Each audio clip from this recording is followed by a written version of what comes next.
So the Address Confidentiality Program provides victims and survivors of domestic violence, sexual offenses, and stalking with a legal substitute address and mail forwarding services. That legal substitute address is to be used anytime a state or local government agency is asking for our participants' home, work, or school address. So the eligibility requirements are as follows. The individual needs to be a survivor of domestic violence, stalking, or sexual offenses. They need to demonstrate fear for their safety.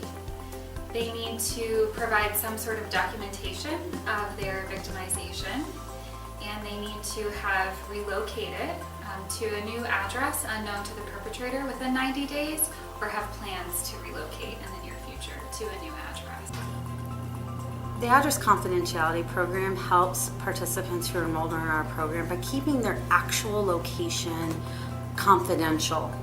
And we do that by ensuring that a participant's real name and their real address are kept as far apart as possible, especially when they're interacting with government. All state and local government agencies are required to accept the ACP substitute address. Examples of government agencies where a participant could utilize their substitute address could be a library, the courts, the Secretary of State's office, could even be their city utilities accounts, or even motor vehicle department. These are just a few examples of where a substitute address could be used when interacting with government. Yes, so the Address Confidentiality Program is not beneficial for all survivors. Many survivors don't feel the need to move or to relocate for their safety. Additionally, there are survivors who don't necessarily want to have to utilize a legal substitute address through the program and don't necessarily feel it's necessary for them to do this work in the beginning to have this protection.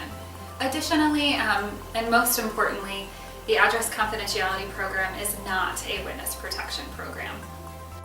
ACP staff helps participants on using their substitute address to keep his or her real name away from his or her real address as much as possible.